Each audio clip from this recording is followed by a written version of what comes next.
আসসালামু আলাইকুম বন্ধুরা, কি অবস্থা সকলের? আশা করি সবাই ভালো আছেন। আমার নোমেডিক আরাফাত চ্যানেলে আপনাদেরকে সবাইকে জানাচ্ছি শুভেচ্ছা এবং অভিনন্দন। সো ফ্রেন্ডস, আজকে চলে যাচ্ছি আপনার চেম্বি এলাকার হাবিবচর এলাকাতে। এটা সম্প্রতি নাকি নতুন পর্যটন এলাকা হিসাবে পরিচিত হয়েছে চট্টগ্রামের সকলের কাছে। তো আজকে আমি আমার ফ্রেন্ড কয়েকজন মিলে যাব ওই এলাকাটাতে।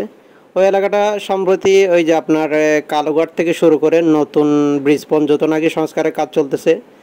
এটাতে গিয়েছিলাম আপনার 2 থেকে 3 বছর আগে। তেমন একটা সংস্কার নাই, মানে পাহাড় মাটির রাস্তা ছিল।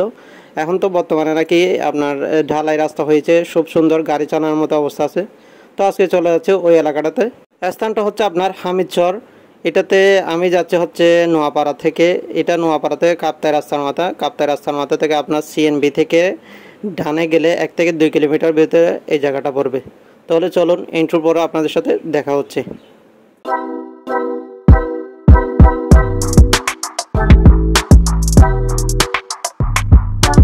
এই যে আপনারা সামনে যে মোড়টা দেখতে পাচ্ছেন, এটাও বলে হচ্ছে সিএনবি মোড় আর কি, সিএনবি রাস্তার মাথার মোড়। সামনে গেলে এই যে সামনে ডানে দেখতেছেন, ওইটা হচ্ছে আপনার এই হামিদচর যাওয়ার রাস্তা।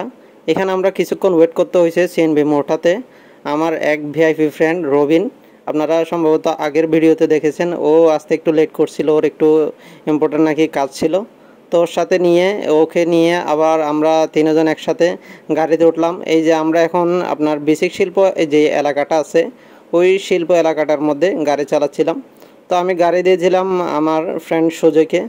তো হেলমেট ছিল না, আমাদের একটা হেলমেট ছিল, তার কারণে কেউ পরি নেই, সবাই হেলমেট ছাড়াই মানে চলতেছিলাম। তেমন একটা গাড়ির চাম ছিল না। এটা সম্ভবত ওই দিন অফ ডে ছিল, তার কারণে এখানে গাড়ি ঘোড়া তেমন ছিল না। আর মানুষ তো দেখতে পাচ্ছেন, মানুষ তেমন নাইও। এটা একটা বেসিক শিল্প এলাকার, তো অফ থাকলে এলাকাটাতে তেমন একটা মানুষ দেখা যায় না। এমনি অফ ডে ছাড়াই এখানে সবসময় মানুষের সমাগম থাকে। তো আমরা কথা বলতে বলতে এই যে মোড়টা দেখতে পাচ্ছেন, এই চত্বরটার নাম হচ্ছে শাহাজি চত্বর। এখান থেকে আমরা ডানে ঘুরে গেলাম। ডানে ঘুরে গিয়ে একটু সামনেই কিন্তু আমাদের আরেকটু বামে যেতে হবে। মোড়টা থেকে ঘোরার পরে সামনে একটা ব্রিজ পাবেন। ব্রিজ থেকে একটু করে সামনে গিয়ে আপনাদের এই যে সামনে পিলারটা দেখতে পাচ্ছেন, পিলারের পাশেই ডানে মোড় নিতে হবে। তো মোড় নিয়ে সোজা আপনারা ইউনিলিভার ফ্যাক্টরিটা পাবেন, ইউনিলিভারের আর কি। তারপরে এখানে সামনে আজিম গ্রুপের একটা গার্মেন্টস ফ্যাক্টরি রয়েছে। তো আমার ফ্রেন্ড সোজাইয়ের এইখানে কিছুক্ষণ দাঁড়ানোর পরে আবার কিন্তু সবাই একসাথে মানে সামনের দিকে এগোচ্ছিলাম। এই সামনের যে পোস্টারটা দেখতে পাচ্ছেন, এটা হচ্ছে কানেক্টিং রোড, মানে ওই যে হামিদচর যে নতুন রোডটা হচ্ছে নতুন ব্রিজের সাথে, এই ব্রিজটা হচ্ছে কানেক্টিং ব্রিজ। এখন মোটামুটি কাজ চলতেছে, তো সম্প্রতি এটা মানে নতুন করা হবে, এটা কাজ চলতেছে। তাই অনুযায়ী মানুষ বেশি নিয়ে গাড়ি চালানো সম্ভব না এই রোডে। তাই আমি আমার ফ্রেন্ড দুজনকে দিলাম আগার জন্য, তো আমি নিজেই হেঁটে সামনে একটু উঠলাম আর কি। তো এই মোড়টাই হচ্ছে আপনার হামিদচরের মোড় নামে পরিচিত। এই মোড়টা থেকে আমরা তিনজন আবার বাইকে করে সামনের দিকে এগোচ্ছিলাম। রোডটা একদম সেই সুন্দর করছে আর কি। এই রোডটাতে গাড়ি চালাতে একদম মানে শান্তি লাগতেছিল আর কি। তো আমি মোটামুটি ভিডিওর কারণে গাড়ি চালাতে পারছিলাম না, যে গাড়ি দিয়ে দিয়েছিলাম হচ্ছে আমার ফ্রেন্ড সুজয়কে। ও মোটামুটি স্লো 20-25 গাড়ি চালাচ্ছিলাম। এই রোডটাতে আপনার স্পিডে গাড়ি চালালে তেমন একটা ফিল পাবেন না। ফিল নিতে হলে আপনাকে অবশ্যই মানে স্লো গাড়ি চালাতে হবে। স্লো যখন আপনি গাড়ি চালাবেন, তাহলে এখানের আশেপাশের এলাকাটার একদম ফিল নিয়ে আপনি এই গাড়িটা উপভোগ করে গাড়ি চালাতে পারবেন আর কি। এটা হচ্ছে একটা রেস্টুরেন্ট, এই রাতের বেলা এই অবস্থা থাকে রেস্টুরেন্টটার। তো আমরা আসার সময় ভিডিও করছিলাম, তো এটা ভিডিওর সাথে অ্যাড করে দিলাম আর কি। দিনের বেলা থেকে রাতের বেলায় রেস্টুরেন্টটা খুব সুন্দর লাগে। তো আমরা সবাই কথা বলতে বলতে আরও সামনে এগোচ্ছিলাম। মানে রোডটাতে গাড়ি চালাতে এত ভালো লাগছিল যে আমরা কেউ থামছিলাম না। মানে এই রোডটাতেই শুধু গাড়ি চালাতে ইচ্ছা করছিল। কিছুক্ষণ পর আমি নিছি, আবার কিছুক্ষণ আমার ফ্রেন্ড গাড়ি চালাচ্ছে, এইভাবে করে কিন্তু মানে আমরা একজনের পর একজন গাড়ি চালাচ্ছিলাম রোডটাতে।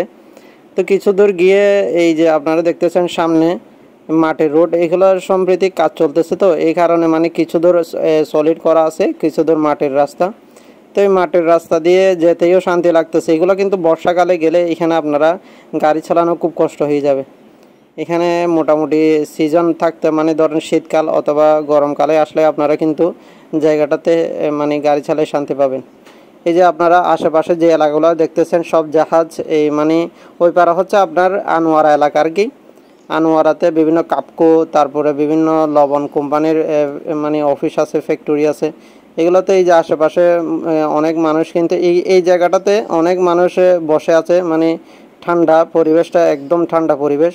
তারপর আমরা গাড়ি চালাতে চালাতে আরেকটু সামনে আসে দেখতেছি মোটামুটি এখানেও কাজ চলতেছে। এখানে মানুষের একটু ভিড় ছিল, তো ঈদের সময় ছিল, তো যার কারণে মানে আপনার এই এলাকাটাতে আসেই মানুষে খুব একটা মানে পতেঙ্গার ফিল নিতে চাচ্ছিল আর কি। তো সামনে আমরা এগোচ্ছিলাম। আপনারা এই যে বামে যে বিল্ডিংগুলো দেখতে পাচ্ছেন এগুলো হচ্ছে কল্পলোক আবাসিক এলাকার বিল্ডিং। আপনাদের এই ডানা হচ্ছে আপনার সাগর, এই সাগরের মোহনা আর কি। আর পাশে হচ্ছে দেখতেছেন সবগুলা বোট এখানে মানে এস্টাবলিশ করা আছে আর কি। ফ্রেন্ডস, আমরা এখন আসছি একদম এই যে হামিদছড়া এলাকার একদম শেষ প্রান্তে। এই পাশে হচ্ছে আপনার কল্পলোক আবাসিক, এই পাশে আপনার ওই যে দূরে দেখতে পাচ্ছেন আপনার নতুন ব্রিজ, ওই যে একদম ওই পাশে দেখা যাচ্ছে আপনার কিছুদের গিয়ে কিন্তু এখানে একটা এলাকার পরেই আপনার নতুন ব্রিজ। আর আমরা যেদিক থেকে আসছি এটা হচ্ছে ওই সিনবিডি রুকে পুরো হামিদছড়া এলাকা। এখান থেকে বাইক থাকলে কিন্তু আপনারা ইজিলি আসতে পারবেন। রোডটা তেমন এখনো সংস্কার করা হয় নাই, মোটামুটি সংস্কারের কাজ চলতেছে আর কি। সম্পূর্ণ রোডটা এখনো ভালো। এই যে পাশে দেখতে পাচ্ছেন এই পাশে হচ্ছে আপনার এই সাগরটা, সাগর নদীর মোহনা আর কি, নতুন ব্রিজের এখানে। আর পিছনে এটা তো আপনাদেরকে বললামই যে আমার পিছনে এটা হচ্ছে কল্পলোক আবাসিকের এলাকা আর কি। ওই যে দূরে আপনারা দেখতে পাচ্ছেন, শিওর কিনা জানি না, কিন্তু আমি এখান থেকে দেখতে পাচ্ছি নতুন ব্রিজটা মোটামুটি ক্লিয়ারলি এখান থেকেই দেখা যাচ্ছে। তো নতুন ব্রিজটা দেখতে মোটামুটি এখান থেকে সুন্দর লাগছিল। তো আমরা এখানে 3 ফ্রেন্ড আবার একটা উদ্দেশ্য করলাম কি চলো এখান থেকে বের হয়ে মানে নতুন ব্রিজ যাব। তো আমরা এই কথা বলতে না বলতে কিন্তু সন্ধ্যা হয়ে যাচ্ছিল, তাই নতুন ব্রিজে উঠে আসি গেছি। এখানে কিছুক্ষণ আড্ডা দেওয়ার পরে মোটামুটি যখন আমরা 7টা-8টার দিকে এখানে আমরা আড্ডা দিচ্ছিলাম নতুন ব্রিজের উপর আর কি। অনেক মানুষ ছিল, আশেপাশে অনেক মানুষ দেখতে পাচ্ছেন আপনারা। নতুন ব্রিজে আড্ডা দেওয়ার পর আমরা ওই দিন সব যার যার বাসায় চলে গেছিলাম। অর্থাৎ আমি বাইক নিয়ে রবিন আর সুজয়কে তাদের বাসায় ড্রপ করার পরে আমি আমার বাড়িতে এসে গেছিলাম, অর্থাৎ নোয়াপাড়া আর কি। তো ওই দিন আসার সময় আর ভিডিও করা হয় নাই। তো আশা করি আপনাদের কাছে ভিডিওটা ভালো লাগছে। আজকে আমার অভিজ্ঞতাটা আপনাদের কাছে শেয়ার করলাম। আর আপনারা চাইলে হামিদছড়া এলাকাটাতে যাইতে পারবেন। এইখানে মোটামুটি মানুষের একটা জ্যাম থাকে না, অন্যান্য যে পর্যটন স্পটগুলোতে আপনাদের জ্যাম দেখা যায়, ওইখানে তেমন একটা জ্যাম পাবেন না। তো আমি এই এলাকাটার লোকেশন আমার ডিসক্রিপশনে দিয়ে দিব, আপনারা চাইলে সেখানে ঘুরে আসতে পারেন। তো আশা করছি আপনাদের কাছে ভিডিওটাও ভালো লাগছে। যদি ভালো লাগে অবশ্যই আমার ভিডিওটা শেয়ার করে দিবেন এবং পরবর্তীতে বিভিন্ন ট্যুর আপডেটস ভিডিও পেতে অবশ্যই আমার নোমেরিক আরাফাত চ্যানেলটি সাবস্ক্রাইব করে রাখবেন। ধন্যবাদ।